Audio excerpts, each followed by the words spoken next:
Mayor and City Council. Tonight is Tuesday, January 17th, 2023 at 7:30 p.m.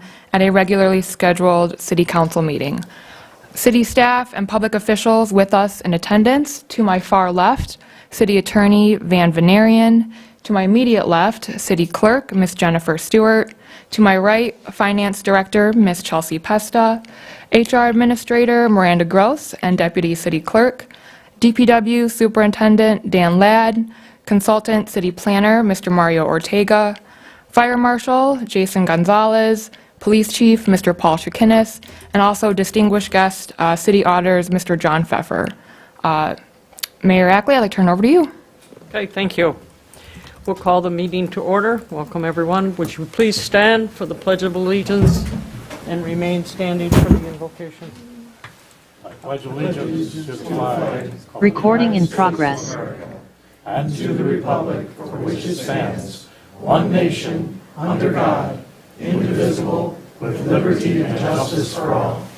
Mayor Pro Tem, would you please do the invocation? Thank you, Mayor.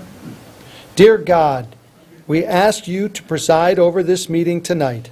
Help us to act as a unified team to open our hearts and make fair and just decisions that improve our community.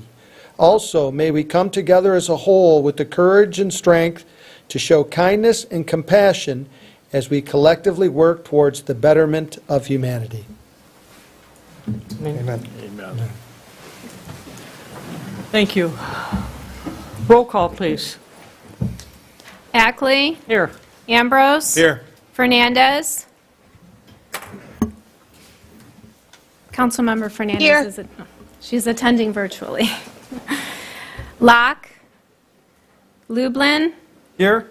Osnick, Here. Woods. Here. Thank you. And we did have communication. Councilmember Locke was going to be absent this evening, so we will require a motion, please. Okay. Could I have a please have a motion to excuse Councilperson Locke? I'll make that motion. I'll second. We have a motion and a second. All those in favor? Aye. Aye, opposed? Okay. Thank you. Okay, next on the agenda, we have a presentation this evening. We have an oath of office to one of our police officers. Thank you, Mayor. Good evening, council. I'd like to ask Officer Michael Sheehan and Mrs. Sheehan to come up.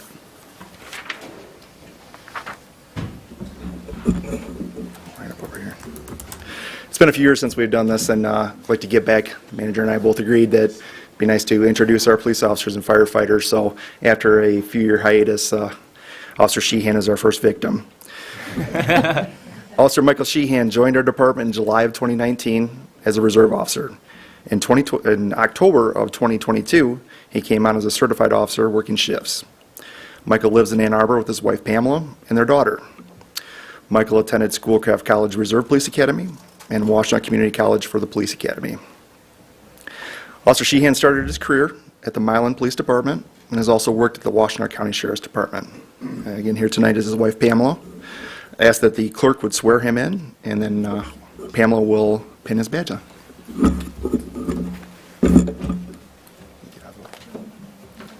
Yeah, would you?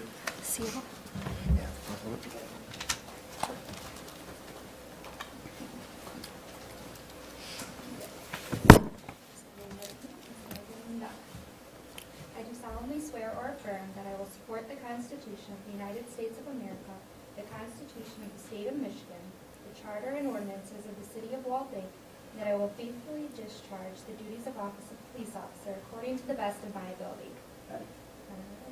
Congratulations.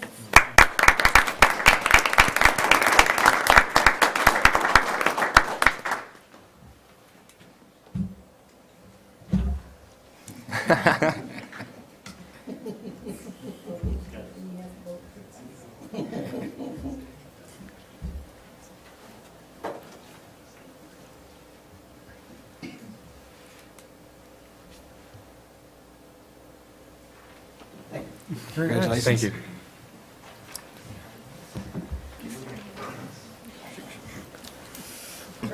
Good to see you again. Welcome aboard. Appreciate your service. Welcome. Thank you. Thank you.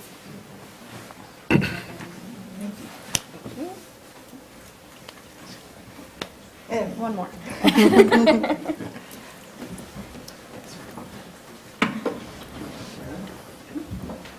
Thank you, Mayor and Council. Thank you. Okay, thank you.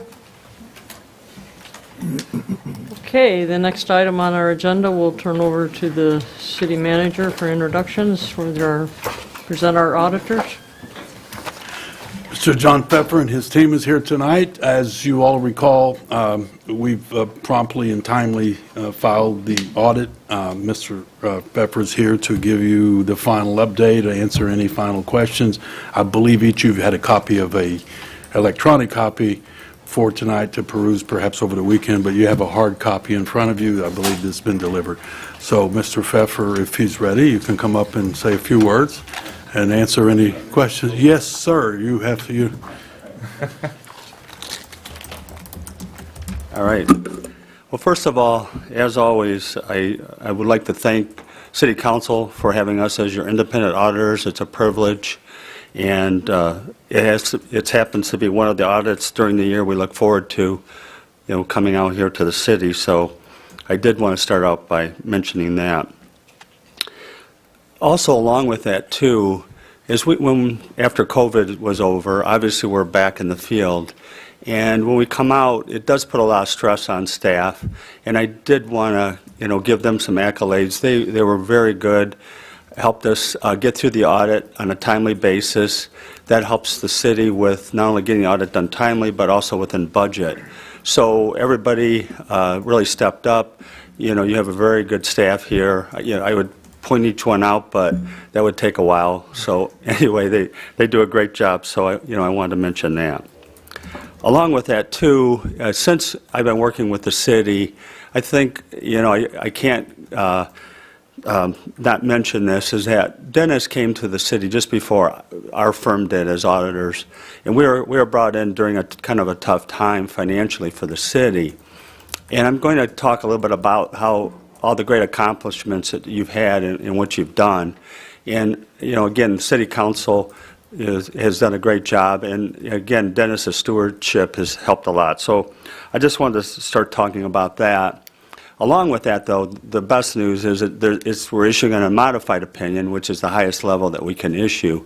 So what that means is the state of Michigan, as we said, we timely sent the report in. They looked it over. Everything was great. So, that's very important to the city going forward in case you don't have to do any bonding or anything else with the state of Michigan. But what I'm going to do is go back a little bit in history. But the importance of sometimes history, as we know, history repeats itself. And we kind of learn from history, not doing the same kinds of things.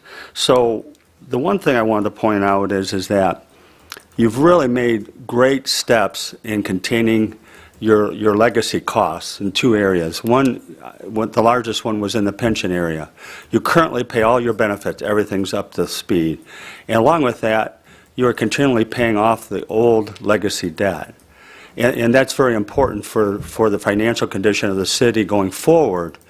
But also, when you did that, in the last year, as an example, you were actually able to add to your fund balance, or your general fund balance, by over $200,000. But also the city made expenditures of over $1 million into different expenditures for the city for roads and other things that were important. So not only that you did add to your fund balance, you were able to make those important expenditures that were very, very helpful to the city, and you'll be able to continually do that. What's important, too, is that you also had additional legacy costs for post-retirement. And a lot of units had that issue where you were paying after someone retired for many years. And that was another thing that Dennis worked very hard on, is getting that as a stopping point and going forward where all those benefits are paid currently. And then the old liability is going away. So what that does is makes the city way more financially stable going forward to provide more services to the residents, in the city. Along with that, too, is Probably, again, some of this is, if you look at last year, some of these are repeated statements, but they're important to remember as you have new city council members. The other area that was very important is with your municipal area. And what happened is when you, instead of having your own department, you moved that out and went out to actually the Oakland County Water Reserve. The biggest thing that happened right away is the city was having huge water losses, so you were paying for water, and what was happening is you weren't able to charge all that water properly to the businesses and to the residents, and we had a huge loss that was over 23%. So you were paying out, but not properly, collecting it. And now you're able to get that down below 10%, which is really good. So, that's an important thing to note that that whole area, that has actually been a plus to the city now. We haven't gone in a negative direction. We've been adding to, the financial condition of the city now going forward. So, again, I'm going through this because these things were done. They're a little bit historic, but they have a big impact on where we are today. So I did want to mention that. On a smaller note, but it's still important, a number of years ago, you went out for some bonds for I think it was for a road or street. It's almost $1 million. That balance is down to $200,000 now. It's almost paid off.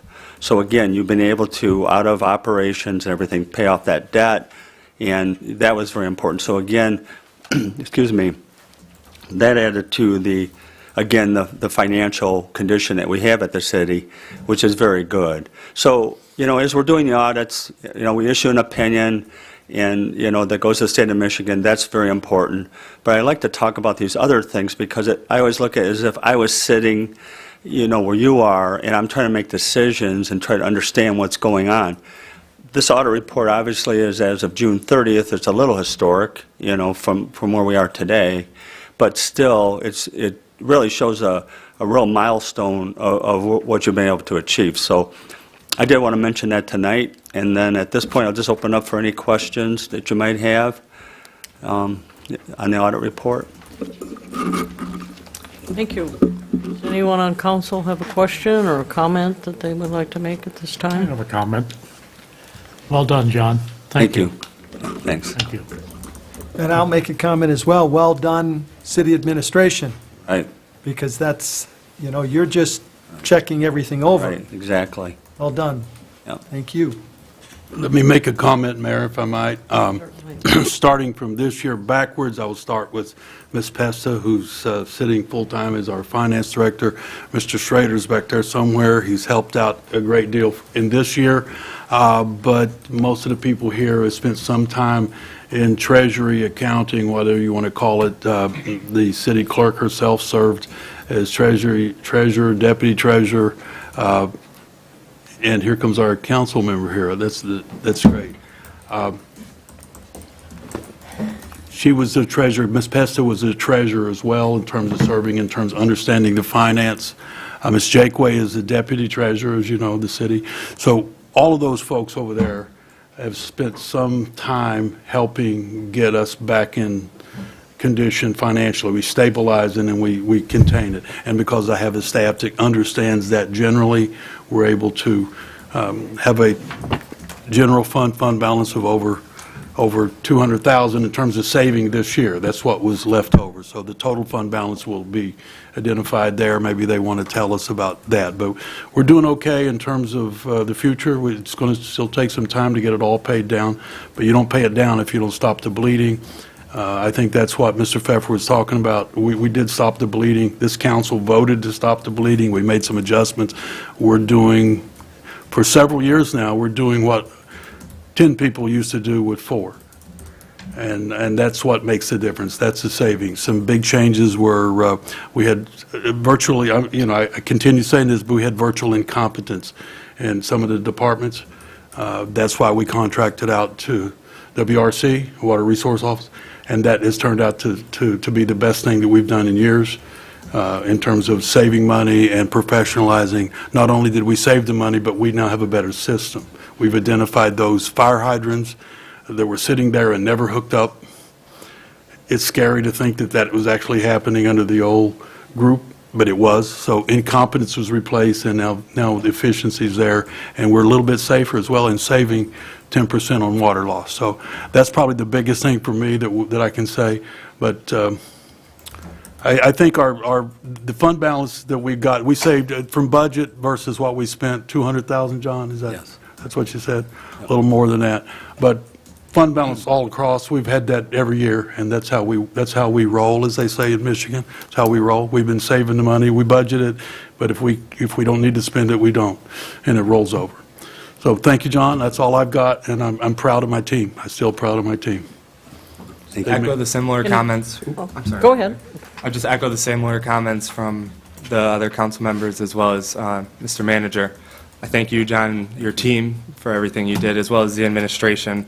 I mean, you echoed it perfectly that we wouldn't be in the position we are without the ladies and the gentlemen that are in the positions now that have got us to such a successful state. I also do want to thank Mr. Manager, Dennis Witt, for putting those people in those positions to get us where we are. So thank you all. Thank you. Anyone else? Mindy? I guess I'm only would be repeating what my city manager and council have said. There was a few of us here when you first came on board, and the meetings weren't quite as uplifting as they are tonight. No. We've come a long way, and I think, everybody is to deserve the credit, from the city manager on down to all the staff that he's trained and groomed and brought on board, and of course you for being there for the support you've given us. So thank you very much. Thank you very much. And are you going to introduce your... Oh, yes. Kristen Polanowski, she's been with our firm for 12 years now. She's a CPA. She's one of the main managers on the audit, and she's my daughter, too, so. Can we ask, John, can we ask your daughter if the audit is easier to do nowadays than it was 12 years ago? 13? Oh, yeah. Yeah. Let me tell one story on Mr. Pfeffer. Mr. Pfeffer came here, brand-new auditor. He's got his team here, and the new guy's in the office, that's me. And he asks to come in and see me, and he comes in to see me, and he's going to set me down and explain to me, you need to make some adjustments. But before that got out of his mouth, I sat him down and I said, you don't have to say, I know. He looked at me and he goes, you know what? I know how bad it is. And won't get into how bad it was, but we made the adjustments. And but he called me out. He came in, we're independent auditors, we're going to call it like it is, you better fix it. And I'd like to think we did. And that's why you're giving us a good audit review. So thanks, Mr. Pfeffer. Yep. Thank you. It's much easier to go home tonight after an audit report than it used to be. You're right, definitely. Indeed. Yep. All right. Well, thank you very much. Thank you. Thank you. Thank you. How you doing? Good to see you. Okay, next on our item is any requests for agenda items this evening. Go ahead. I'd like to have an update on the car show situation from last month. I'll tell you what, I'd ask the chief if he's still here. Chief, front and center. I need your help.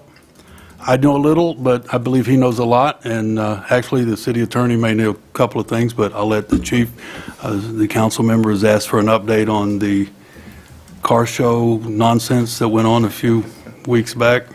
Yeah, it's been Can a you little give us an update? A little bit longer. I think, I don't recall the date exactly, but one of those warm days we had. Communities across the country are struggling with these social media car shows. It's not the car shows that maybe our generation is used to with jean jackets and old cars. It's Hellcats and 17-year-olds.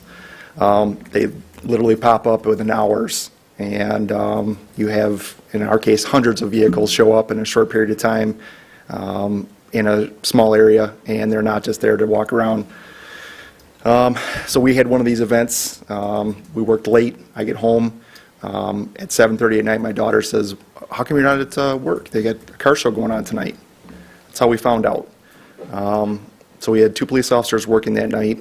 The The estimate is several hundred cars and about 500 people showed up downtown, and it turned into a mess. We had 13 additional police officers there from the area departments, and I'd be lying to say if we contained it. And I think many of you got phone calls and text messages that night, and I hope we don't have anything like that again, but I can't say that that's going to be the case. Ultimately, our police department charged the manager that night with disturbing the peace. I believe that has been settled in court. We do have a upcoming LCC hearing with the Tiki Bar, and that's coming up in March regarding no permitting and also interfering with a police officer. So that's not something we're going to tolerate, and neither should you or the city manager. That's just not something that our community wants. We've had the car shows before. We've worked closely with other restaurant bars, and this was not the case. So hopefully we get some compliance in the future. Any questions? Is that enough? I got calls all that night, as the chief did. We conferred. It would have been overwhelming to try to rush in and write everybody a ticket who squealed their tires. We went to the source. Police department went to the source, which was the Tiki Bar, and the leadership or the owner. I guess it's the management. I'm not sure who the owner is anymore, but the leaders of that area there, they set it up, they controlled it, so they went to the source rather than try to write that many tickets for somebody squealing tires. And it's kind of tough to do that anyway, to know who they are. The police officer has to witness that. So they handled it properly, and I think Mr. Van Narian is handling that, or already handled part of that in court. So I don't know if he wants to add anything to it, but that's where we are on it. We did issue misdemeanor charges against the operators of the Tiki Bar. We are in those cases are still pending. They have an attorney. I've been working with the attorney and trying to work towards a resolution. Our next court date isn't until the end of next month. But yeah, they claim that it wasn't their event, that they didn't organize it, although they did obviously. They were willing participants in the event by allowing the organizers of the event to utilize their property for at least a portion of the event. So I did, in addition to prosecuting the responsible parties, I did also have an opportunity to take a look at the city's ordinances, and I will be coming to council in the months to come with some recommended ordinance amendments that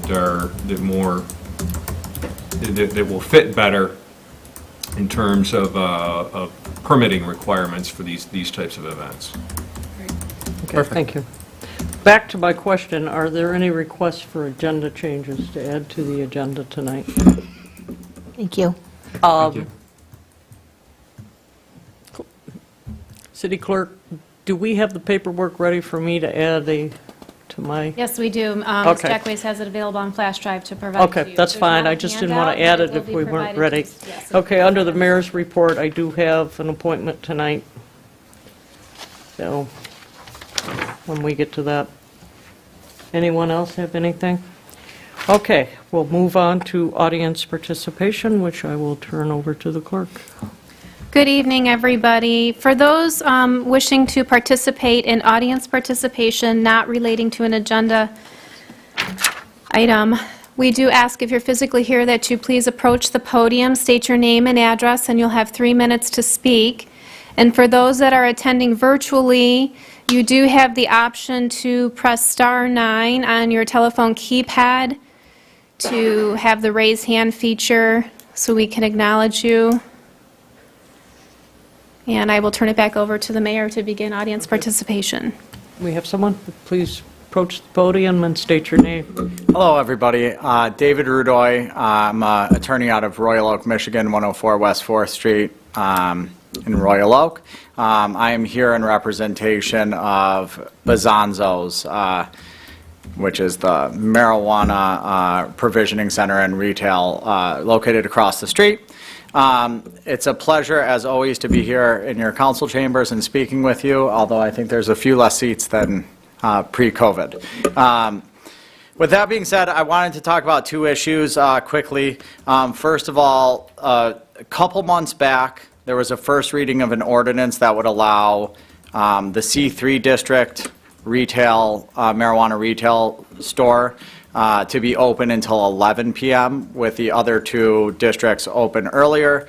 I believe at the last council meeting, Mr. Millen of the DDA and also the owner of the greenhouse actually asked council to vote that down, as there's a park nearby the greenhouse, and he felt it would not be in the best interest of the city to vote for that specific provision.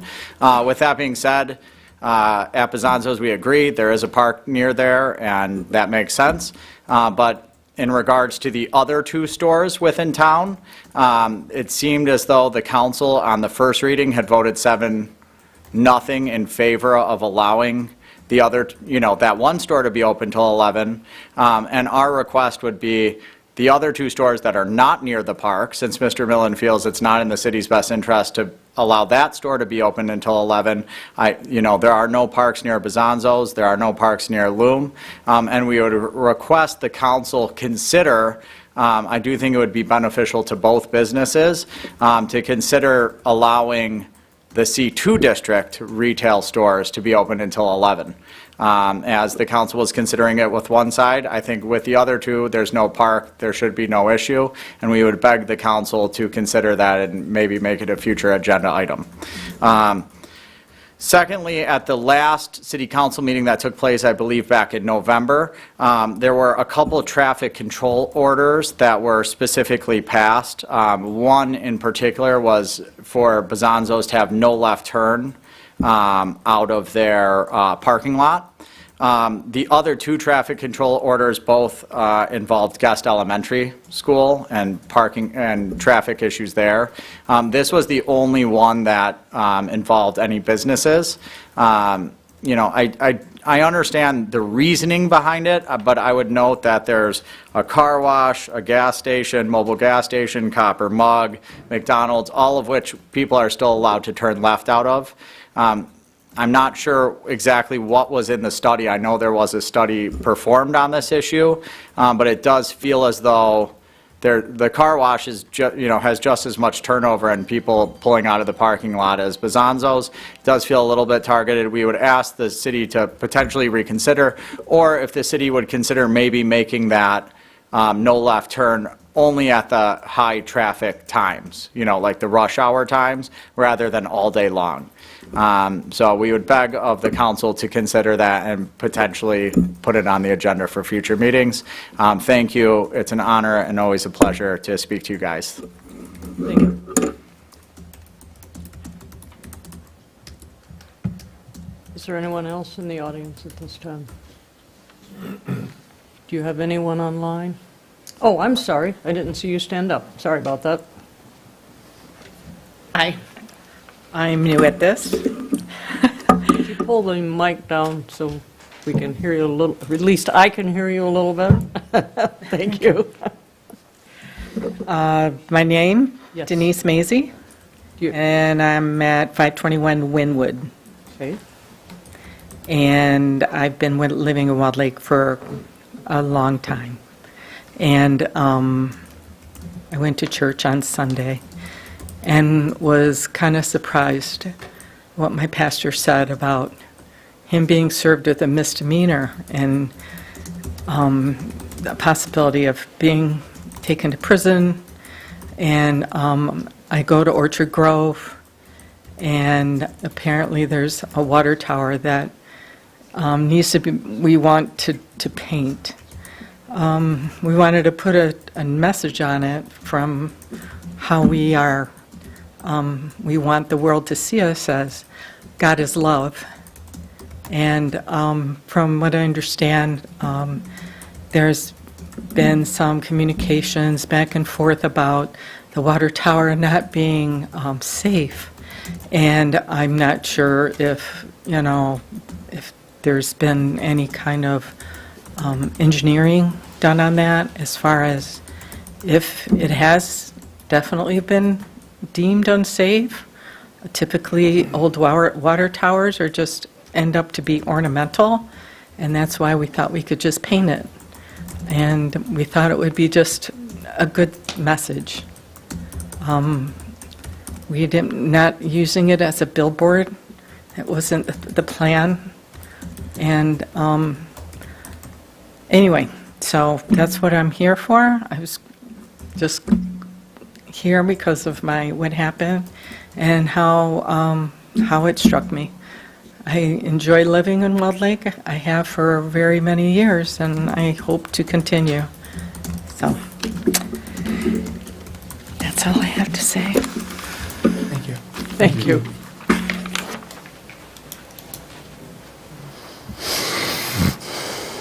Is there anyone else that has something they'd like to say?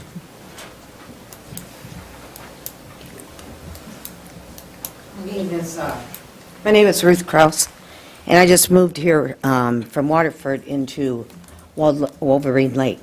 I go to church with Denise, and I was devastated to hear that about our pastor. We do a lot for this community. We do a lot. We do Easter egg hunts, we do Christmas stuff, we do donations. Who's the guy I'm thinking of in the wheelchair? Forgot his name. Sorry. But we do, yes, thank you, Drew. We do that. And so I hope that we can come to some kind of solution in this matter. So that's all I got. Thank you. Thank you. Thank you, Ruth. Is there anyone else? Anyone? Okay. Do we have anyone online? Okay. We'll close audience participation and move on to approval of the minutes from regular council meeting of November 15th, 2022. Do I have a motion to approve? Make that motion to approve the minutes. Second. Okay, we have a motion, we have a second. Any discussion or questions, comments? Roll call, please. Fernandez. Yes. Locke. Lublin. Yes. Osnick. Yes. Woods. Yes. Ambrose. Yes. Ackley. Yes. Thank you. Okay, the next item is council report. That would be any reports where a council member either serves on another board in the city or attends those meetings and would like to report back to council. Anyone? Yes. I'm on Parks and Rec Department Committee, and we had a meeting, and we wanted to thank our city staff for putting on the great tree lighting, great event, very well enjoyed by everybody in the community. And then we also talked about the structures that we have redone in the community, such as the Riley Park and the beach. So very exciting news for those in the community. Then we also talked about may have some future announcements with something that might rhyme with Mickleball. So I could guess. just I'll hold it. just might be. I'll hold it.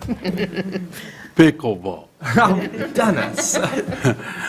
I guess I'm going to report on the pickleball progress under this. I'll pencil that in. Okay, any other council person have anything? You have no library board today? Well, we meet Friday, Oh, okay. and I was And then you forget by the next council meeting, No, right? I was not at the last library I'm only board teasing meeting. you. I'm only It was my teasing. father's funeral, so that's it. We'll excuse you then. Exactly. Okay. Next, Mr. City Manager. Yeah, let me change it up a minute before I ask you to receive the reports. Pickleball.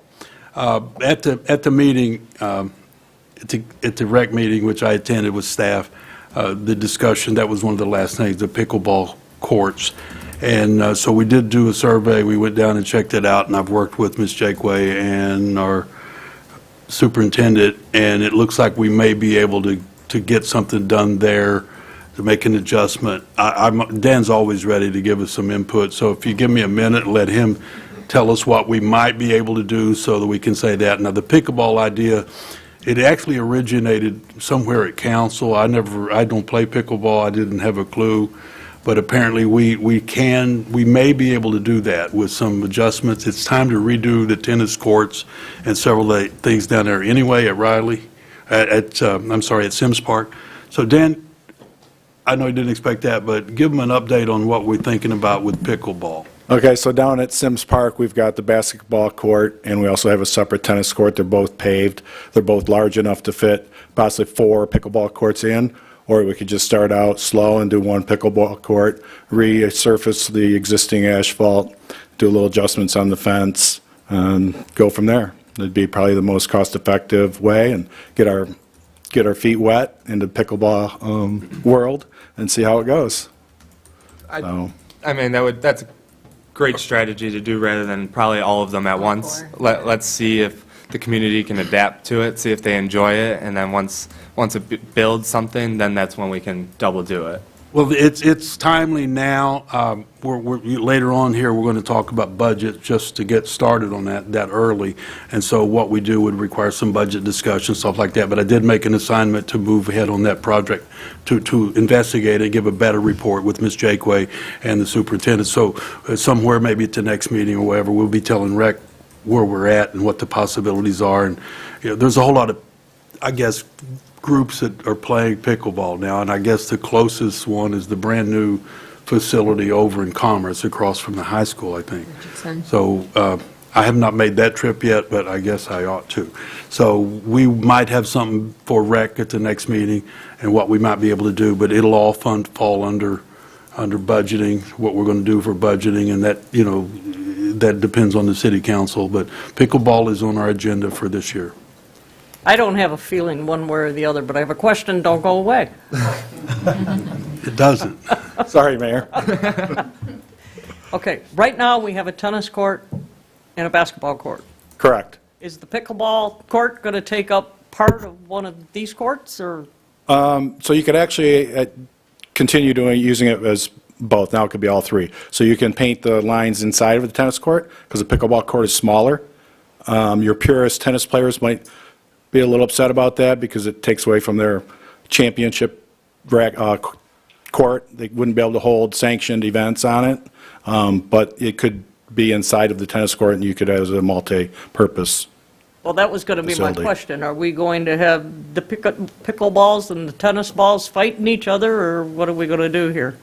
Or is it not? I haven't been down there that much, I will admit, much to my dismay. But how much is it actually used? I mean, I don't want to get in the what kind of ball we're going to play. You hardly ever see anyone playing tennis down there. Okay. So I don't think that would be a conflict. If we did it on the basketball court, I don't think that would be a conflict either. If we could, so there's 3 basketball courts down there side by side. So if we took out, say, the center one, and then maybe put the pickleball court in the center, and then they just have to watch out for flying balls. I just don't want our balls to get in a fight here. All we're going to do, though, is to bring back what the possibilities are. The council, through budget processes, are going to get to make that decision, but we will be taking it through the Rec Commission first. We'll go there first in terms of what we're doing, but only to tell you what we possibly can do. We're not going to get into arm wrestling about who gets the court. So that's debatable. If we say we're doing away with tennis, the tennis players will all show up. And so, but we're going to give you options, and then that's your job. My job is to give you options. Your job is to weigh the differences. And if we could do both, that might work, but we don't know the answer to that until we come further along. And we'll probably give our first real report to the Recreation Commission, who would then give you some insight. That's what their job is, to say, hey, this might work, it won't work, whatever, and then you'll know, and then the council member, Fernandez, will be able to give you that report at some future meeting. Thank you. Thank you. Awesome. Are there any more questions? Now you can sit down. Thank you. Thank you, Dan. Thanks, Dan. Madam Mayor, I'd request that the council move to receive and file the departmental and divisional statistical reports. I'll make the motion to receive and file the statistical reports. Thank you. Do we have a second? Ambrose will second. Okay, we motion a second. Comments or questions? Roll call, please. Locke, Lublin, Yes. Osnick. Yes. Woods. Yes. Ambrose. Yes. Fernandez. Yes. Ackley. Yes. Thank you. The next item that we've had listed on the agenda is discussion about budget workshop sessions. Not too early to have that discussion. I would toss that to Finance Director Pesta or anybody else who wants to join in on when we should do budget workshops. Sure. So in your packet on page 91, I put some preliminary dates, usually around the same date time of when we do these budget workshops. So if you want to take a look at those dates and let me know if there's a conflict, if they work, but it's going to be a similar format to what we've followed in the past for these workshops. And if you're okay with it, I will get those officially out to you. We don't have to have an absolute decision on any changes or anything tonight, but we wanted to be on the record of getting it started, get the page started. You should start thinking about items that maybe you want to sponsor as a council member for the budget. We're there. Get started early, and the best way to get what you want done or what you believe needs to be done is to put it on the table and get 3 more votes. And that's what we do. So, started early. Okay. That concludes my... Okay, thank you. Any correspondence? No, Madam Mayor. All righty. Mr. Attorney? I don't have anything to report on in the open session of council. However, I do have a confidential attorney-client communication for closed session. Okay, thank you. Do I have a motion? Who do you want in there? It would be obviously myself, the city manager, and Chief Shekinnis. Okay. Do I have a motion to go into executive session with, I'll make that motion. including those 3 individuals? Is there Support. Support? Okay, we got a motion, support. Roll call, please. Lublin. Yes. Osnick. Yes. Woods. Yes. Ambrose. Yes. Fernandez. Yes. Locke. Ackley. Yes. Thank you. Okay, there being no unfinished business, we'll move on to new business. Madam Mayor, Yes. might we adjust that, the order of the new business and complete the resolution or discuss the resolution for the assessor, get that out of the way? The Forest Book project may take a minute. Okay. So, and I think that's the last real big item on the agenda. Okay, if the council has no objection, we'll do item 2 first, under new business, which is the proposed resolution. Your secretary. I'm almost there. It's okay. For some reason, I'm not quite there yet, but, Page 100 of the... yeah, I know, I just haven't got to page 100 yet. It's on the back. Yeah, I know, I'm a little slow. No, everyone. Okay, do we have a motion to approve resolution 2023-01? Go for it. Pardon me? I'm talking to our young council member.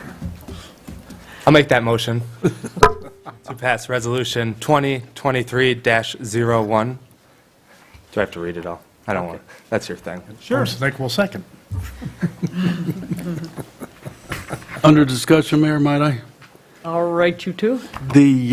What we're asking you to do is similar to what you've done in the past, but I think we can change it to county level, and that's what participated at. I'll ask Ms. Pesta to give you an update on that, but this is something you voted on in the past, but the county's adjusting it, so can you give the council an update? Yeah, there's been a lot of, I guess, personnel changes over at the county. So the old assessor had retired. They had an interim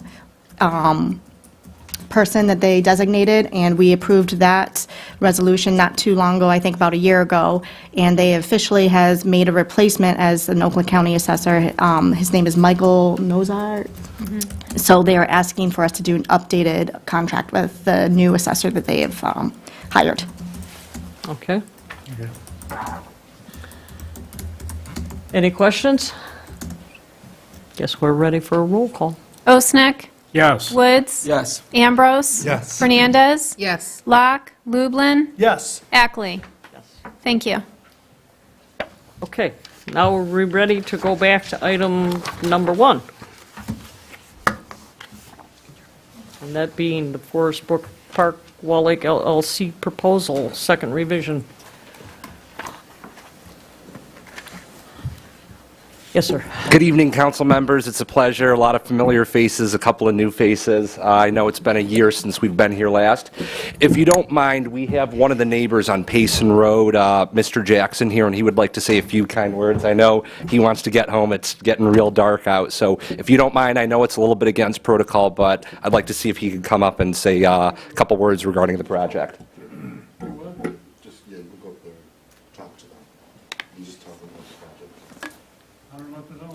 So, Mr. Jackson, actually, a fence. Took his hearing aids. Yeah.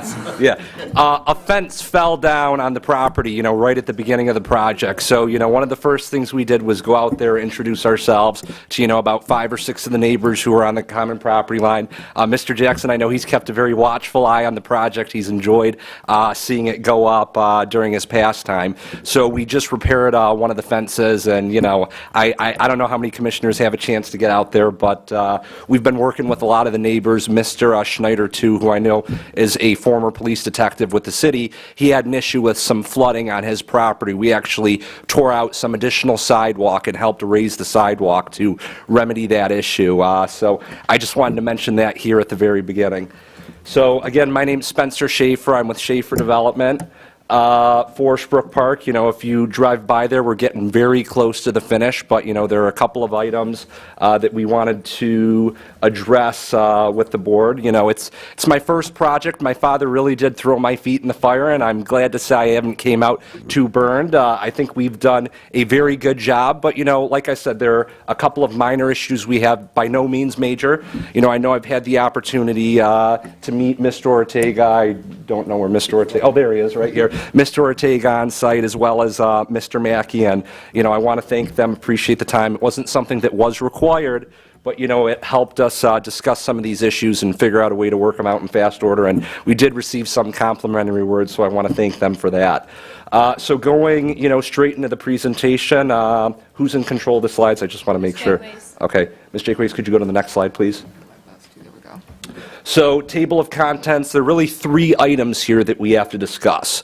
Number 1, landscape plan. We have submitted a revised landscape plan to the city, and one of the things that, we did as we started was try to figure out a way to make this building the most energy efficient as possible. Not something that's required. I'm a younger individual. I believe in trying to create more carbon neutral developments, doing everything that we can to promote, green programs and energy efficient, from a typical gas style furnace to a heat pump. And I will be the first to say it is a little bit taller than a gas furnace. So Ms. Stewart, had reached out to us, and we had been in discussions November and December, working to create a revised landscape plan that has some more screening of those HVAC units. So, I'll go through some of the pictures. We think we've created a very robust plan, proposing some white privacy fencing that matches, some of the trim elements and detailed casing that we have around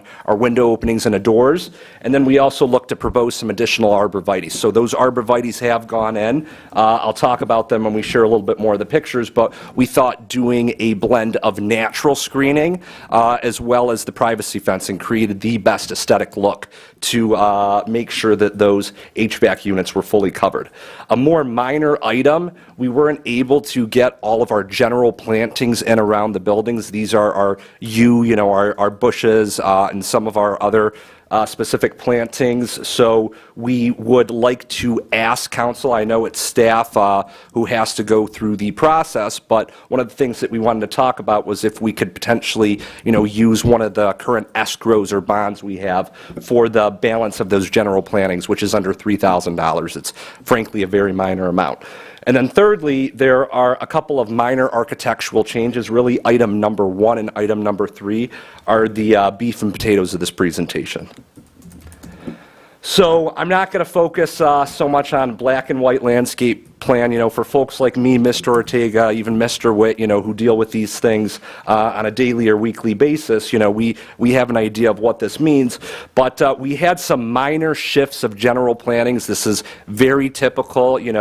As an example, the yew bushes were a lot larger than, what's stated on the landscape plan is an absolute minimum. So some of our landscaping was larger, so we had to shift the position around to figure out a way that we could fit all of the landscaping around. Also, too, I'll just mention briefly, on the west side of our buildings, when you're preparing a landscape plan, you don't necessarily know where all your electrical meters are going to go. That is where our electrical bank is on, we'll call it the left side of all of these buildings, and there's some DTE requirements we have to work around with landscaping. So rather than doing what was a hydrangea bush, we changed it to a Karl Forster grass. It's something easier to maneuver around should there ever be an issue where those meters need to be turned off or de-energized. So this shows you an example of the privacy screening that we're looking to propose.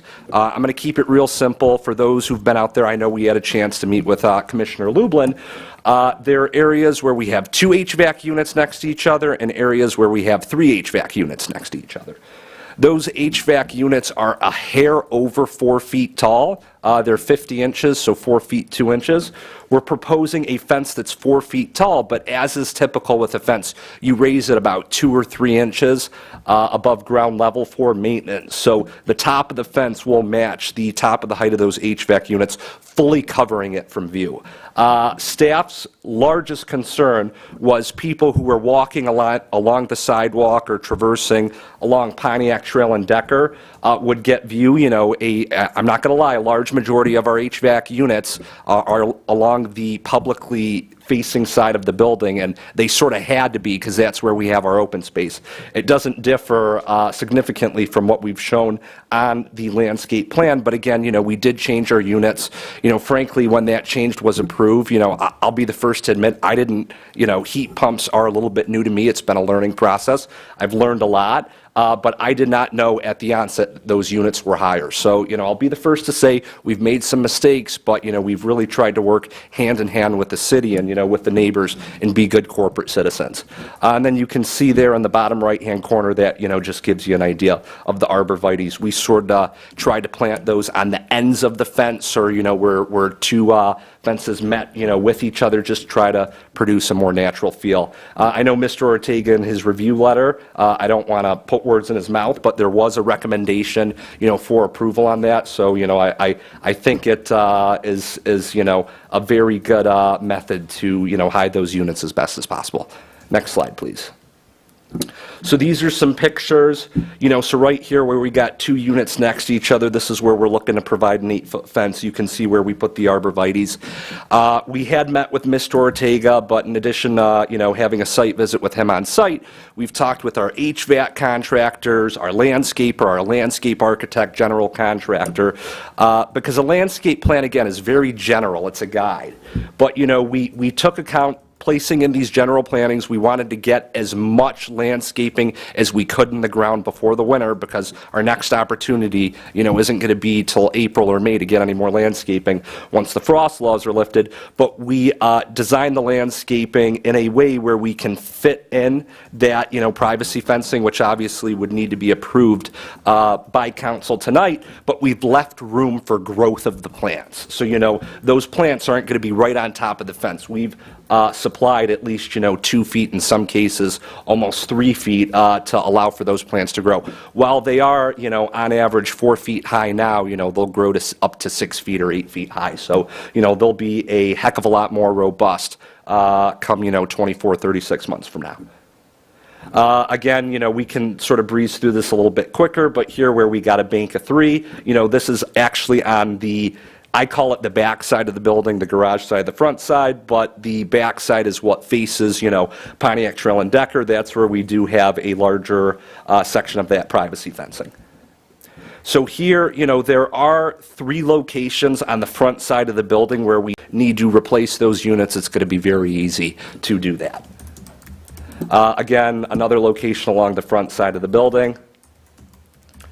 This was just another perspective shot. This is in the corner of the building where we have, 5 HVAC units. This was really, frankly, one of the areas that we did have to discuss with Mr. Ortega. It's been very difficult sourcing materials in this post-COVID world. If you go out to our buildings, your electrical inspector has been phenomenal to work with, and we really appreciate, the open line of communication we've been able to have with him. But each one of these buildings has a slightly different electrical metering setup. Before COVID, that would have never been the case. All of those materials were easily accessible. But during COVID and with some hurricanes that forced Eaton plants to go offline in Texas, we really had to scramble on the electrical equipment. So some of the HVAC units, actually on all 3 of these buildings, positioning is a little bit different. But city staff, frankly, has been phenomenal to work with. It's been very easy to get inspections. I want to thank Ms. Stewart. Every single time we've had any questions, she's been very prompt, very helpful, and getting that done quickly. So we really do appreciate all the support, that we've been given. And then, this is another shot again. One of the things really what I want to focus on is in this yellow area. Mr. Ortega did mention it in his review letter, but in 2 buildings, you see we have those 3 HVAC units on the far right side. It is directly adjacent to a sidewalk, so while we met with Mr. Ortega, we thought it would be a good idea to add some of those more U plantings. Those were the ones that you saw earlier. Those are the ones that maintain their foliage throughout the winter months and do grow to a more significant stature. So again, planting them in some strategic locations that were actually recommended by Mr. Ortega to provide the greatest, degree of screening as possible. And building 1, this is the one building that has a slightly different condition because we have no sidewalk conflict. We were looking, to put some additional arborvitaes as well as that privacy screening there. And then this is along the front side of the the garage side of the building. Technically, staff told us additional screening here wasn't required, but, we want to keep it consistent. It does cost a little bit more money for the arborvitaes and the privacy screening, but we want to create a consistent look. We've really tried our hardest to, clean up the Quarter Creek buildings that are attractive as possible. And I'm happy to say, we've, had 4 neighbors from Payson, come up to us throughout the project and say, we're very happy with the progress and the improvements that we've seen on the corner. So, I mentioned this, but, we thought the best way to create a quality screen for those HVAC units was, again, the arborvitaes, and that white privacy fencing. Hope commissioners agreed because, those arborvitaes are already in the ground, but, I thought it would be useful, putting those in. It's, it's just more landscaping, and I think, it does a great job to really create, a nice aesthetic from Pontiac Trail and Decker. So a more minor item, we were able to put in all of our landscape plantings around Building 1. That's the building next to Decker. Building 2, the middle building, we got about half of them in, and Building 3, we weren't able to secure any of the plantings just because it was so late in the season. So, come late March, or early April, we're going to be procuring the rest of those materials. We still have a contract with our landscaper, and he's going to finish that landscaping. City staff did ask that we put together a budget. It's frankly, not a huge dollar figure, but, we would like to, figure out a way in which we can handle this so it does not, prevent us from getting certificate of occupancy. Building 2, we're already getting individual trade inspections. Half of those we've already got green tags, full approvals. We're hopeful to have the rest of our, approvals for Building 2 later this week. We actually got a couple of more trade inspections for electrical and fire. Fire marshal's been great. I had a chance to meet with him out on site personally for about an hour to walk through the units, and he had nothing but compliments to say. So, I'm very happy that I'm not the only one who's excited about this project. I feel like we've done a very good job, and, we're very grateful, that this was our first opportunity in the Walled Lake community. So this is a revision. We have privacy walls. This is only on the garage sides of the building, so the internal part of our site, you don't view this from Pontiac Trail or Decker. But we do have 6 of these darker blue privacy walls that, I've squared out on that right slide. Again, energy efficiency, one of the hallmarks of the project, we did a higher quality low E type glass, which really helps moderate the temperature in the buildings. Unfortunately, one of the things, we did not recognize, with the way these buildings are positioned with the sun, this happens on the 2 buildings along Pontiac Trail. During, when the sun's obviously up, not so much up during the winter, but, we've seen a lot of reflection off of that glass into the lower section of that privacy wall, and because it's a darker color, it's absorbing that heat and causing warping. So staff said, we did have to get, approval from City Council. What we would propose is doing, a white board and batten siding, seen there in the bottom left-hand corner. The benefit about that white, that lighter color, is that it's not going to absorb that heat. And actually, on those 3rd floor privacy walls that are in the lighter gray, we haven't had a single issue. So a more technical issue, but, prior to doing anything, I want to make sure we're going through the process, doing everything, correctly and getting the city's approval. So, it would be our hope that you would potentially agree to a modification. And I know Mr. Ortega, in his review letter, thought that that would be, an acceptable alternative. So this is the 3rd item, and it's, when we came back here in January, one of the items that we got approval on was a reduction in the amount of shutters. When we ordered the shutters, we ordered them in a white color, and as you can see in that top, right corner, they are white, but they don't exactly match, some of our trim elements. Also, too, if you could go to the next slide, please. This features, the building without the shutters.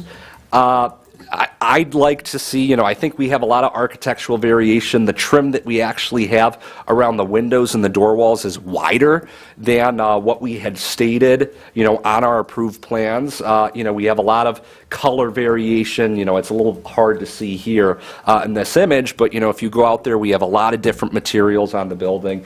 It looks phenomenal. We'd like to see if we could get a waiver from that, and eliminate the shutters. Look, I've purchased them. If you guys want them, more than happy to put them up. But, we'd like to potentially see if we could, keep the buildings like they look on buildings 1 and 2 and remove the shutters from building 3. If you go to the next slide, this gives you an idea of what it looks like with those shutters and without those shutters. So, I would like to see, if that would potentially be an option for us to, remove the shutters that we do have on building 3, and then obviously not have to put them on buildings 1 and 2. But again, that's ultimately up to this body for its consideration. So again, I want to thank you, for the time where we look forward to, completing out this project in the next 2 to 3 weeks. We're working with, Mr. Wright and city officials to schedule final trade inspections, and are hopeful we can get certificates of occupancy in short order. I've got 10 or 15 people who would like to move, into this property before February 7th, based, on the schedules that we have internally and the pace that we're going with our trade inspections. We believe we're going to have all of our green tags for building 2 before Friday.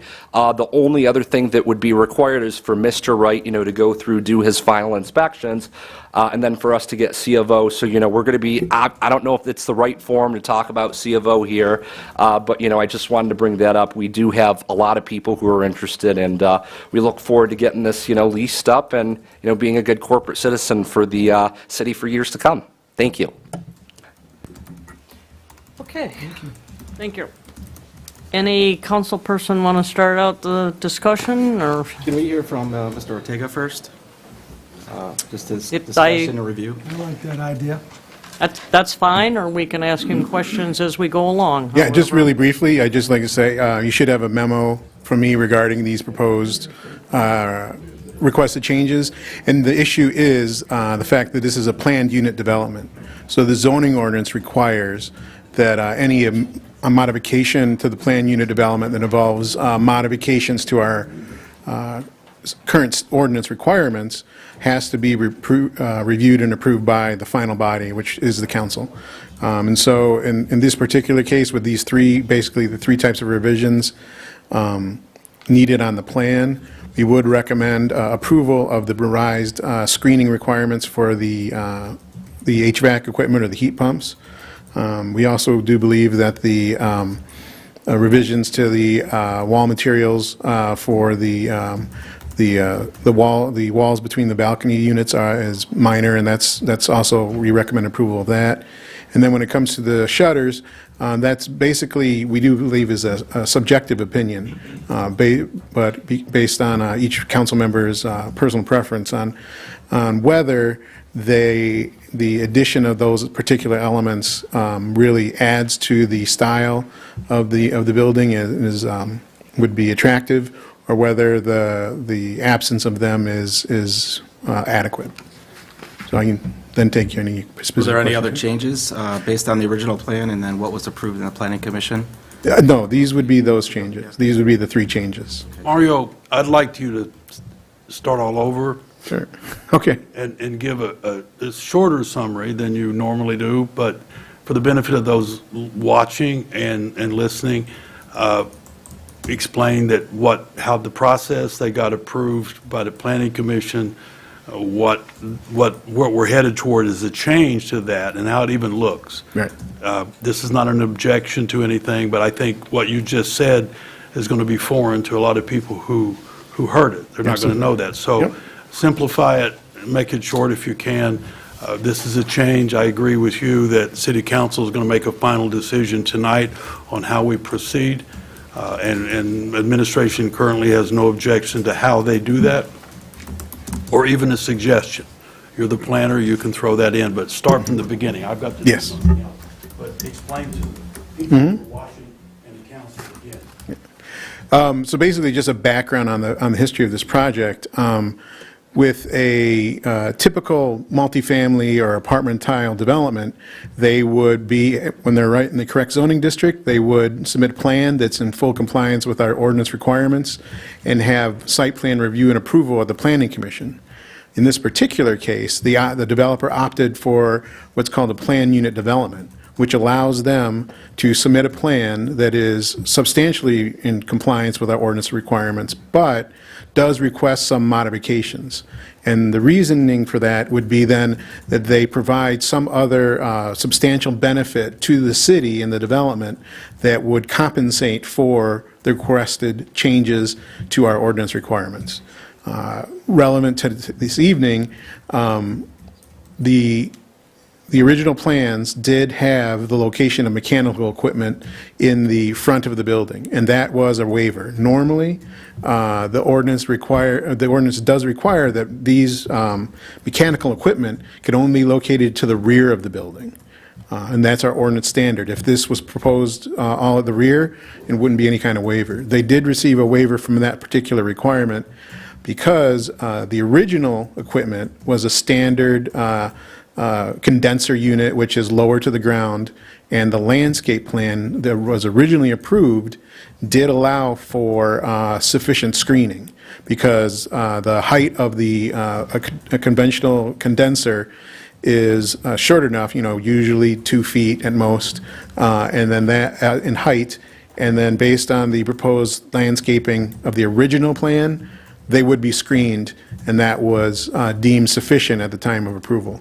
The site plan also indicated that they had some changes to or they provided some high-quality materials for the facade, and also different colors, and that was a subject of discussion at the Planning Commission that allowed for compensation and for that substantial benefit from other waivers for the development. So they had their original plan approved with some minor waivers. However, as I just mentioned, that since that time, the ordinance does require any other changes from the original waivers does have to get reviewed and approved by City Council. And so in this case, that's the reason we're here tonight, is to consider these additional changes that have occurred as a result of their choice to go with some different HVAC units, and then their request to modify the architectural elements they were going to originally provide. when you're talking about approval, isn't the approval normally granted before these things are installed? It's brought to council and we need an amendment. I mean, are we going to be the bad guys and say, okay, we're not going to approve these, you're going to have to either move them or put something else in? I mean, it puts the council in a very uncomfortable position, and I'm not sure why it was done this way. I certainly don't approve of it, and I'm not real happy about it. I think we gave them enough of a break in a unit like this, saying, okay, you can have your system outside because it was only going to be 2 feet high. Well, this is certainly a drastic change that should have been here last November, December, or whenever they were installed. I'm not sure why it took quite so long to notice them, but I think it was kind of done a little bit backwards, and I'm not real happy about it. Well, to the best of my knowledge, through the construction process, the applicants have indicated to the building official that there have been issues obtaining different equipment throughout the building. The design of the building has gone through substantial changes based on their original approvals of the building construction documents, which is a slightly separate issue. But it demonstrates their reasoning as to why things were changed. I believe. They can correct me if I'm wrong. But then when it comes to the change in the HVAC units from a standard unit to this, I can't say why that occurred. I will say that if this was a standard development rather than a PUD, and if these units were located in the rear yard, if the site plan did have screening initially, and then in the rear yard, and then the applicant during the construction process said, oh, I need to change these from a standard condenser to a heat pump, the ordinance does allow us to administratively revise the site plan to provide for the different type of screening. And the screening as proposed is something that I would have requested in a administrative review and approval.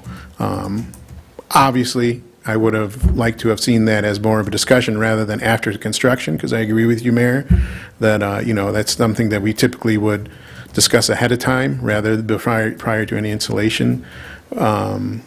But I guess that's where we are. And so the only benefit I would say is the fact that the proposed screening is something that I do think is appropriate for that type of unit. And they would be providing a screening that is appropriate, even though it is after the fact. And it is in the front of the building. It is in front of the building, that was part of their initial waivers, but you're absolutely We've had right. so many variances in the city requests because an individual wants to put a small air conditioning unit in the front of their unit, and they're denied unless they can almost prove there's no, So Right. we approved this, and then they, tripled the height of it or whatever. And I just, it's not setting real well. Yeah, and I completely understand your opinion of that. I guess the only thing I'd say is that these heat pumps, they're new to Michigan. It's a different type of alternative actually they provide both heat and cool air to the units. Their efficiency is higher. Their effectiveness, I think if you would go on the internet, is somewhat suspect. I'm not suspect, but it can vary from application to application. And I don't know if that's because of our climate, because I'm no expert on this, but I believe that these are more used in a drier climate down in the south and in the west, the heat pumps are. I could be wrong. But I think the reason for that is that normally they can be installed on the ground because of our winters and because there's always air going through those big fans as you saw. That's why they are mounted so that they're 5 feet off the ground. 5 feet in height. So it's a new type of piece of equipment, something that was new to us, new to the building official. Well, the building official was aware of it. But yeah, it's something different. Yeah, it's kind of compounded too, right? So in the front being a larger project and us approving some variances for that to have a public benefit. Now with the screening, it just makes that corner pop out a little larger, right? Right. It's, you know, And on top of that, right, so you do have the heat pump itself at a certain height, and then you go up another foot with the electrical connection too. So are we blocking all that, or? Well, that is one, sorry to interrupt, but that is one thing I did stress to the applicant, is to make sure that whatever screening ensures that the equipment functions and assures that the building is readily accessible to any type of equipment on the outside of the building too. Because that's something we would require of any type of screening. Whenever we do screening, that, in my opinion, it is important, but it is also has to make sure that it allows the building to function. So based on their proposal, the fencing would be located far enough away from the heat pump so it'll still function. So that is definitely a concern. So as proposed, number one, the equipment will function, and then number two, to meet the zoning ordinance standards, they would be effectively screened. So I see it a little differently. I see, normally when you have a development, your driveways and your garages are in the front of the units, and your HVACs go in the back of the unit. But because the garages of these units are on the back side, it's the HVACs have to go somewhere, either on the sides or in the front. You're not going to put them in the drive zone. yeah, but it doesn't mean you have to put them to the height that these are. So it's an extra 2 feet, I think, from approximately 2 feet to 4 feet. We're here now, and I think the idea is to let's get the development, we want to see the development work. I've driven by, I've walked through it. I think they look good. I know that you're supposed to follow the rules with your PUDs, and that's why we're here today. This is part of the process, and I think that our administration has done well with moving the project to this point, and I'd like to see, administration take care of getting this done. I think, with Mr. Ortega's opinion that the screening is acceptable and works well, and that is your opinion, yes? Yes. We should, I think that we can, help this project get to its end line. And as long as the units are safe to move in, I think that, I think that we could approve these couple of changes, because that's where we're at. I have a few more questions. I think I agree with you on the point, Bennett, that yes, they're moving along, and we probably are obviously going to have to approve these, a couple of them. But again, it's just the way that it was done that I'm not happy with. And they had an exception to put them in the front, and then chose to enlarge them without coming back before the city. But as far as all of them, before I even read my packet, looked at it, I drove by and I thought, why on earth does only one of the buildings have shutters? It looks so much nicer than the other building.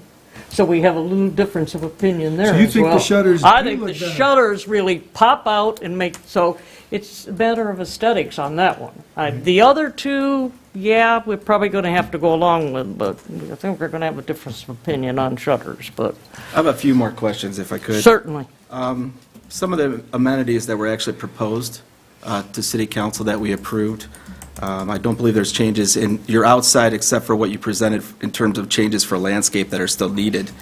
Is the outside pretty much finished? To your plan? We have the park benches in on the circle. We do have the trash cans. We're going to put the trash cans out there. We actually did purchase a dog refuse station, a bike rack, 2 items that were not on our plan that we're looking to incorporate to the development.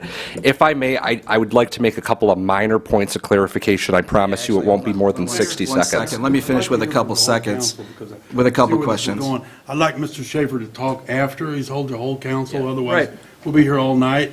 I have a proposed solution, not a solution, but at least a direction to go, but I need to hear from every council member Okay. here that's got something to say, and then bring Mr. Schaefer back. Again, all turns on 4 votes sitting here. Yep. John, do Because you have any? You have the final say on changing.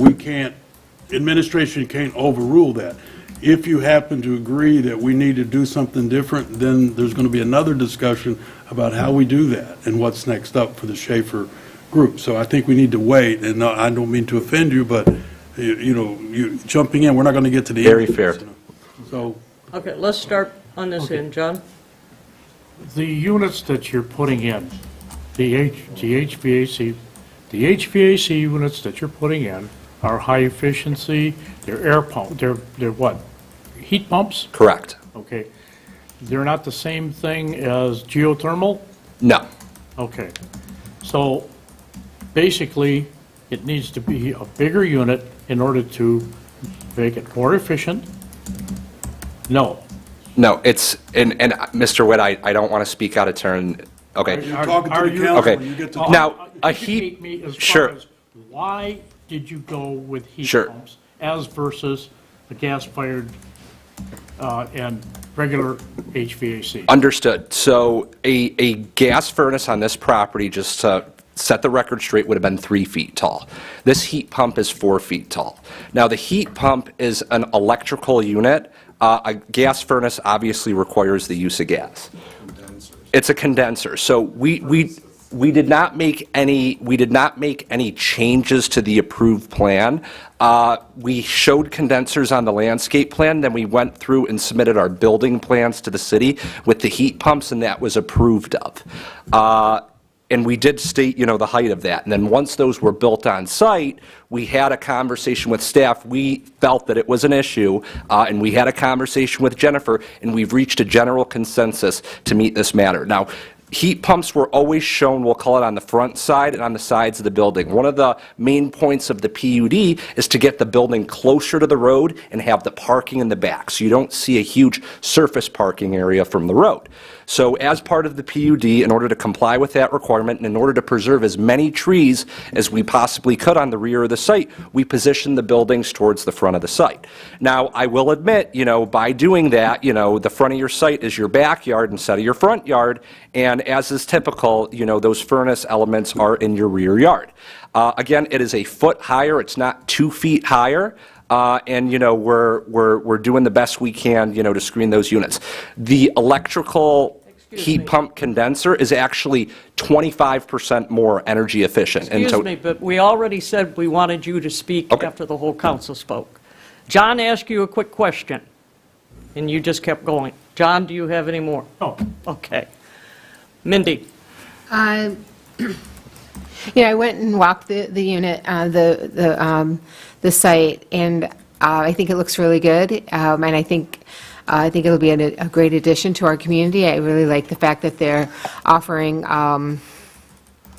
energy-efficient apartments. I think those will really attract younger people and a really good new crowd to Walled Lake, which I think is great. I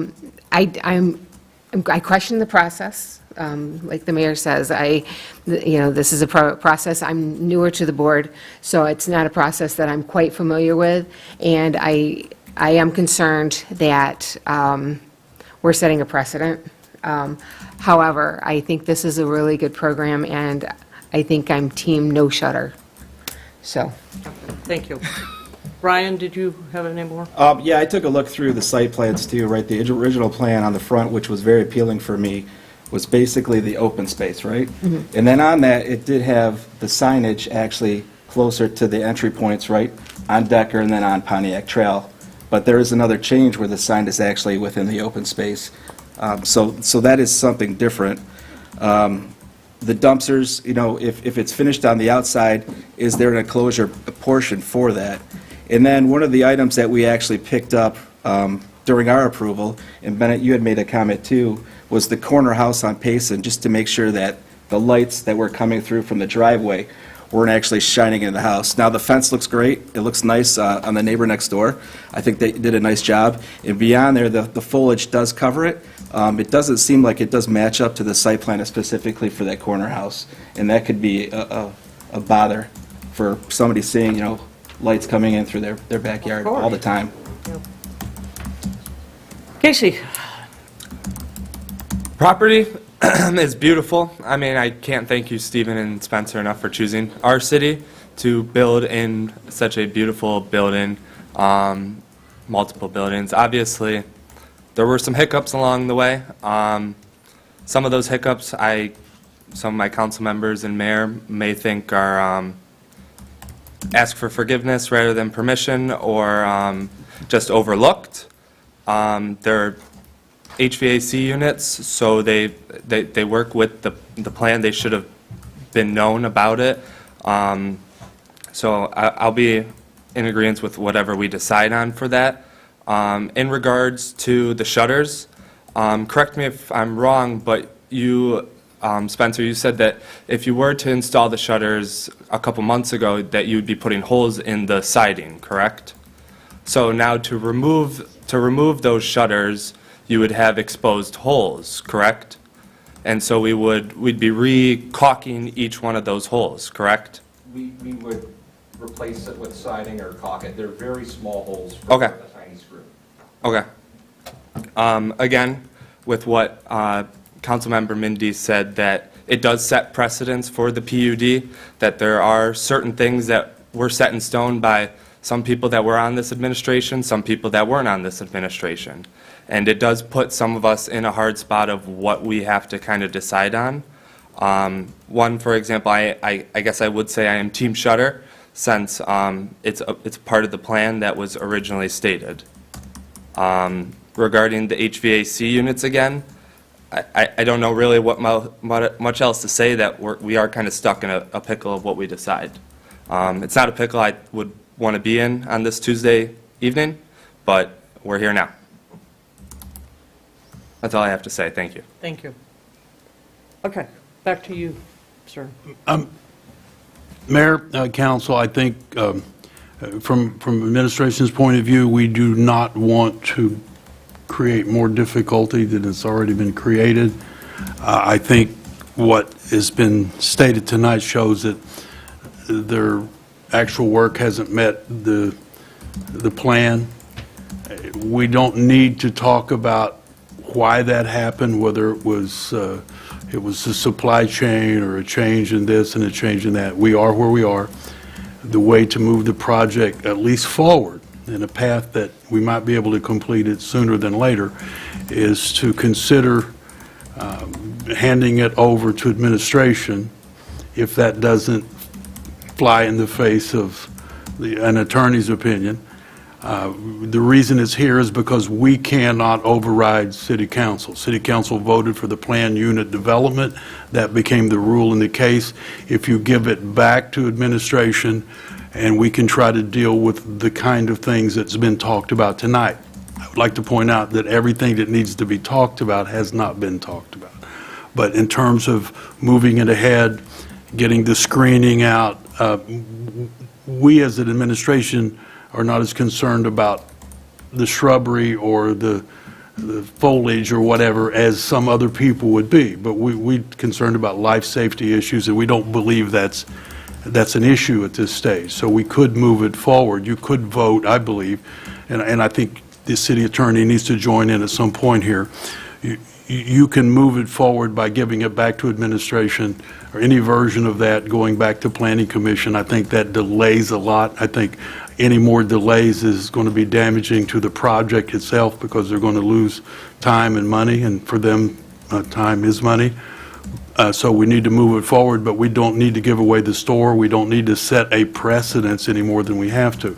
But you can't just vote no tonight and stop the project and then tell it it's got to go back and match. That could turn into a problem for the city and everybody else. So you need to find a way, consider moving ahead, putting in administration's court, and then we work with them. That doesn't mean that we are going to approve what they want to do. It means that we can work it faster that way without coming back for another vote. What hasn't been discussed is all the things that are undone that need to be done. And we're not talking about screening up, air conditioning units. We're talking about the inspections that are not done, or the as-built are not submitted, and we can talk about all of that. That has not been done. They will not be eligible for a CO or a temporary CO until all of that's done. You can't vote tonight to issue a CO if that's what they came here for. You can't vote to do that, because the people who issue those COs, while they work for me, they will not do that. We can't give COs until they've done what they need to do. That hasn't been discussed at all. And so when Mr. Schaefer comes back up, he's going to explain to me what he did to meet the requirements of the fire marshal's office. All of our trade inspections are not complete. Who wants to help me out on what's not done over there? Be nice about it, but, Ms. Stewart, you seem to have the most, how many trade inspections are undone?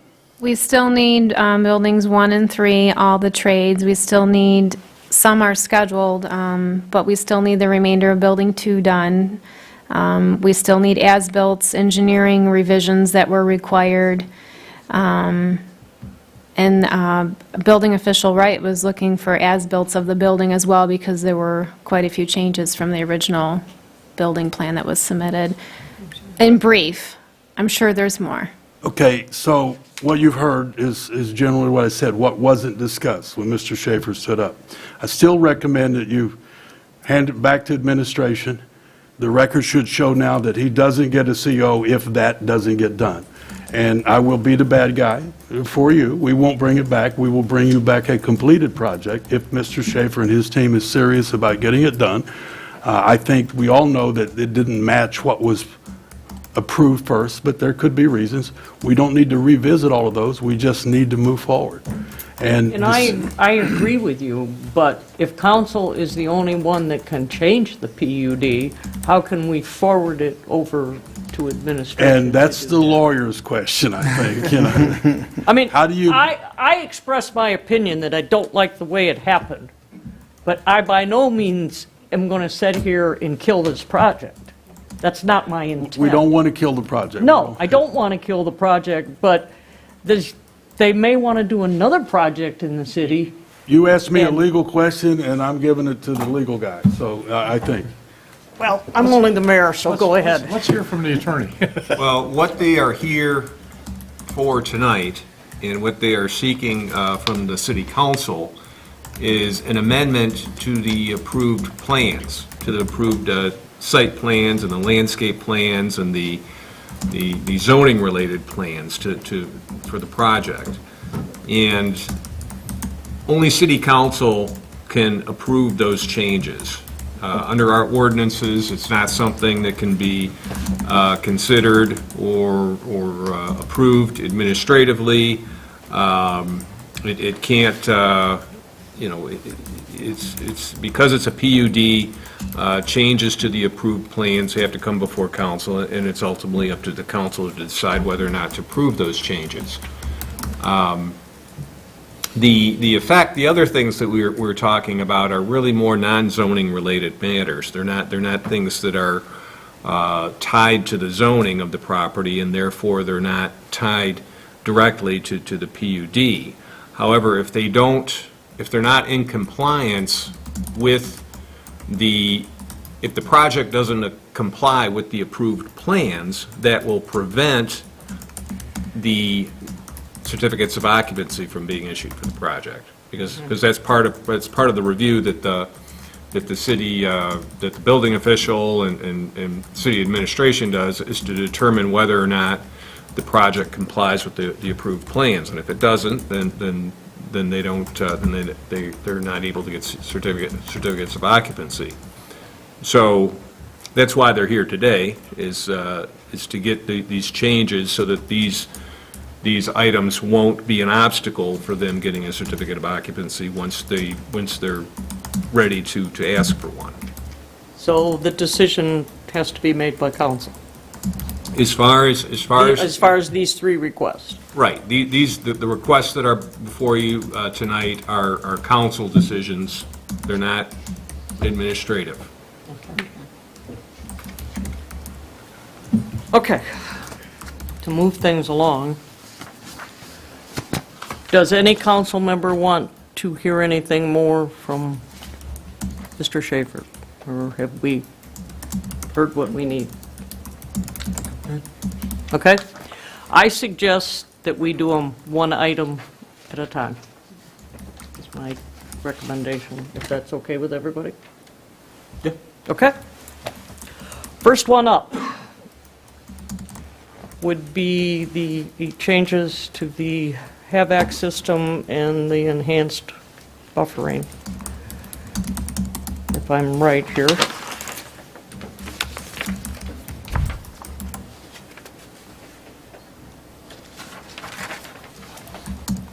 Okay. And that includes the landscape planning and whatever. And then we have... Well, you could go with, And then we have the change in color, and then we have the shutters. Linda, you can go with what Mr. Ortega has right up on the front. Okay, now you got the cover letter, just the revised landscape plan. It says enhanced buffering for HVAC units with arborvitae and screening. And you could go with all of those recommendations. That's what I'm right saying, there. all Right. those three. Those. And then we move to the back, and we have the color, and we have the shutters. Okay, all right. Okay? So would someone like to make a motion on the first three items that are listed on the first page? I'll make that motion because I have no issue with the screening, none whatsoever. You have And what? I have no issue with the screening or the landscaping. Right? That's that's part of what's going on. Okay. So Okay. I'll make that motion. Okay. Second. So we have a second. We have any further discussion? No, just nothing further than, we don't really have a choice of putting the bushes in as well as the partial fence. I think that is the best decision that we could possibly have done for where we are at. The 4-foot fence as well as the shrubbery around it. I think it will look good for where we are at. Still, from what the mayor said of how it occurred is another problem or another scenario, but I think we would be ready to vote. It moves us ahead, Mayor, and that's what we're trying to do. We're moving ahead. Okay. Nobody else have a comment? Roll call, please. Woods? Yes. Let's see. Fernandez? Yes. Locke? Lublin? Yes. Osnick? Yes. Ambrose? Yes. Ackley? Yes. Thank you. Okay, the next item up would be the architectural revision, item number 1, which would be the color change, I think. Yeah. Would be change the color of the siding of the 6-by-2 foot privacy walls. I'll make the motion to allow the color change to that partition that faces the sun in the middle of the balconies to the same whitish color that's on the rest of the building. Okay? Woods will second. Okay. Any comments on that? Roll call, please.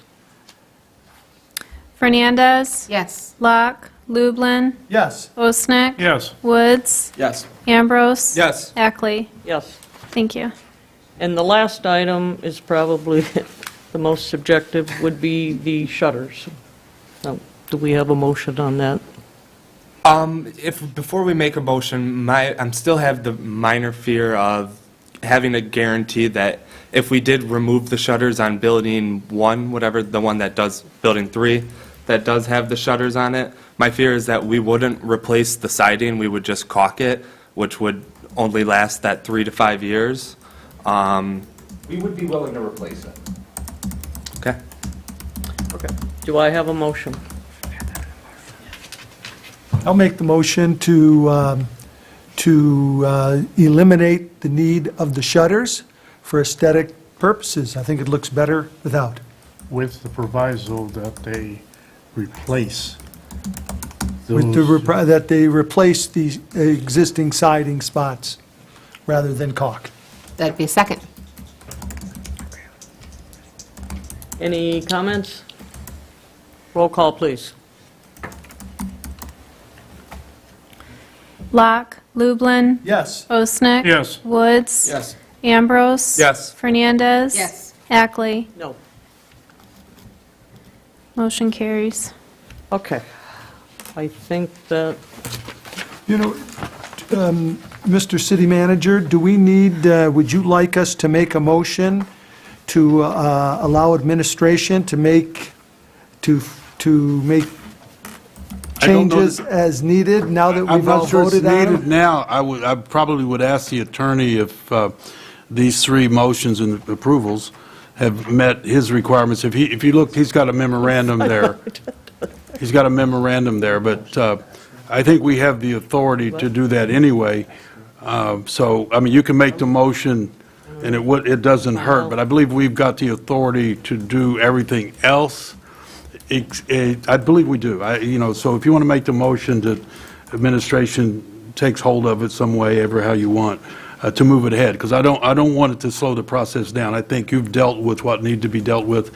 What the emphasis I want to make is they're not walking out of here with the city council approving a CO or a temporary CO. Until those trade inspections are done, the as-bills are done, all of that, we will not consider doing any of that, and I'm hoping that young Mr. Schaefer is listening. okay. Get it done, you will get your CO, and you'll get your people in the building. I think that's what I'm sorry. Casey just asked a question. What about, do we need to act on their request for some of the escrow back, or is that handled strictly administrative? I don't think you need to act. We can give it back. I won't give back any extra until they get done what they need to get done, so I won't approve that. I That don't was the think. right answer.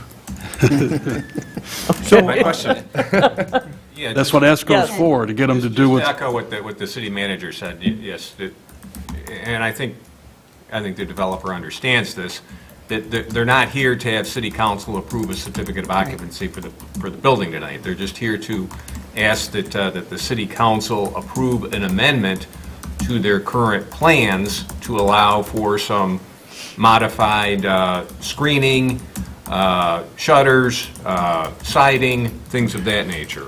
There's a lot more that needs to be done besides those items in order to get a certificate of occupancy. There's all sorts of building code requirements that have to be met and complied with, and inspections to determine whether or not those requirements are met. It's not part of the zoning process. That's not part of what council has control of. Those are entirely separate issues that they're going to still have to meet and be in compliance with before they get a certificate of occupancy. Let me make one, well, go ahead, Councilman. I was just going to say that I think there's the process, they know the process.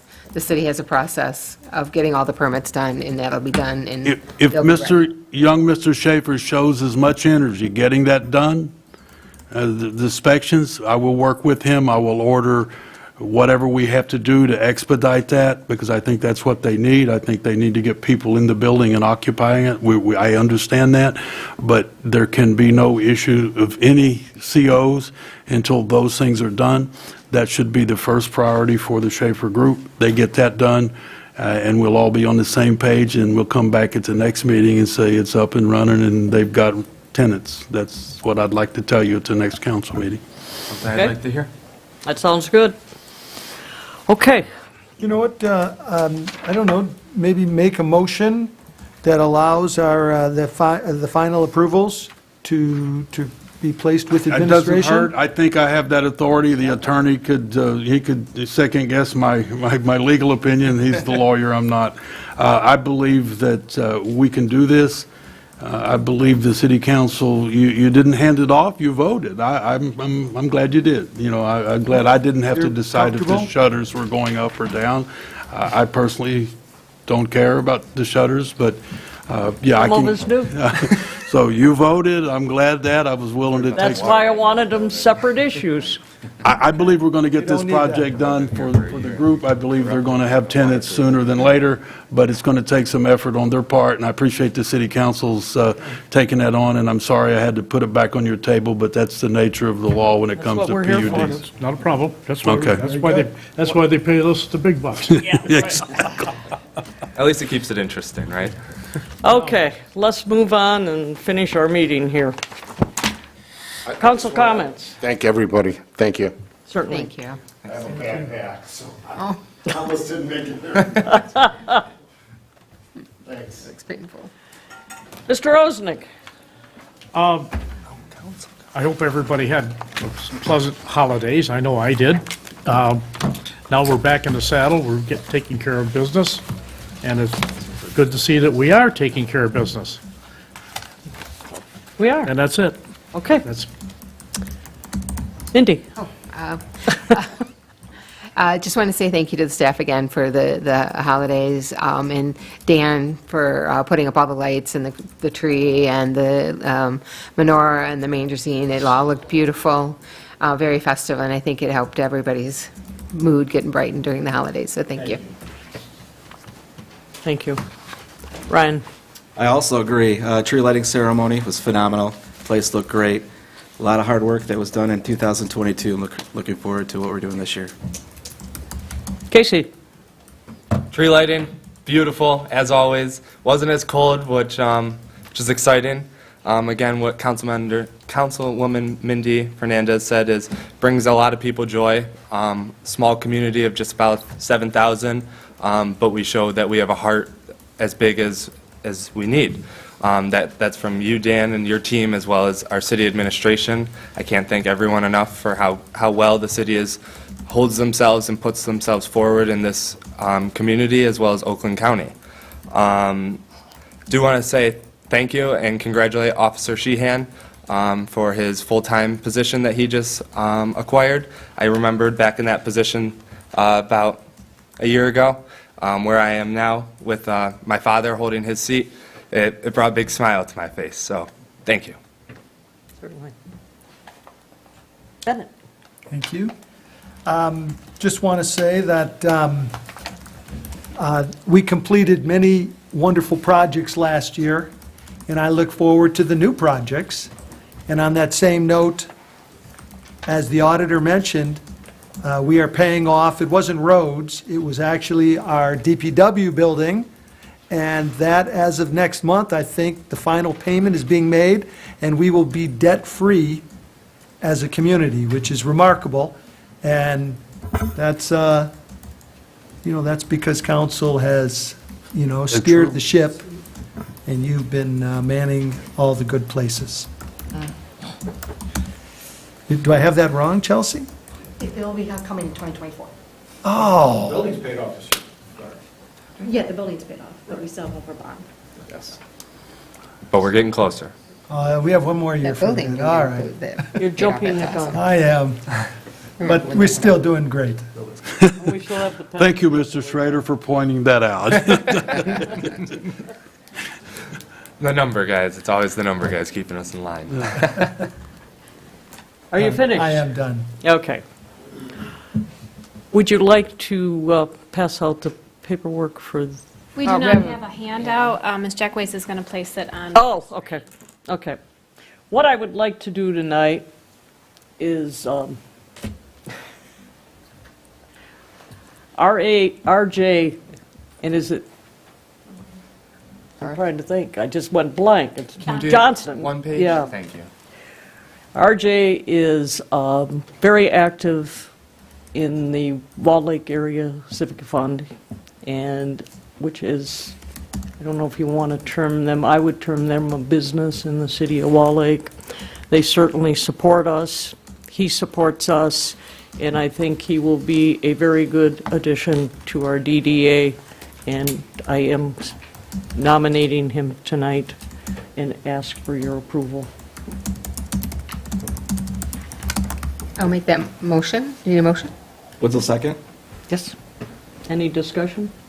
I think it's an excellent point. Nothing further than Excellent choice. he's an excellent choice. I mean, he's a great community person for everything he's done with the fireworks and different events that he's hosted. Again, bringing that small community of 7,000 with a heart bigger than what you could imagine. Yes. Perfect person for the Yeah, position. he's a great appointment. And I think he'll come to the DDA board with some very good ideas and different direction than, He's a wildly good heart. than, some of us that have been there for a long time have, so. Roll call, please. Lublin? Yes. Osnick? Yes. Woods? Yes. Ambrose? Yes. Fernandez? Yes. Locke? Ackley? Yes. Thank you. And lastly, I would have to agree with everyone. I think the Christmas tree lighting, the events over at the fire hall were tremendous. Kind of sad that there wasn't any snow, but, it's kind of not been a winter of snow, so we just have to live with Dan it. needs to work at that for next year. But I think we have to, thank the Parks and Rec and the city staff, the DPW, the administration. They were all there chipping in and doing their thing, serving their cocoa and their cookies and making sure all the lights worked and whatever else they had to do. So, thank you, and I look forward to a successful 2023. I think our audit report has started us out on the right foot, and I hope we can continue. So with that, I ask for an adjournment. Oh, No. Session. Closed session. Closed session. closed session. Thank you. Would council like to recess for a moment so we can excuse those that are not participating, or would you? I'm sorry, I What- forgot about executive session. We have to vote to go into executive. You already did We vote to already go did. in, So yes. I'm sorry, we're not adjourning, we're recessing. Yes, we're recessing. So council will be holding a closed session. So for those that are not participating, which most of us are not, I will ask you to please exit the building. Thank you very much. So let's take a quick recess. I want to go to the restroom.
Okay, we're rising out of executive session. I don't think we have anything to report. There's no other discussion unless someone has anything. So I would ask for a motion to adjourn. I'll make the motion to adjourn. Second. All those in favor? Aye. Let's go home. Good night.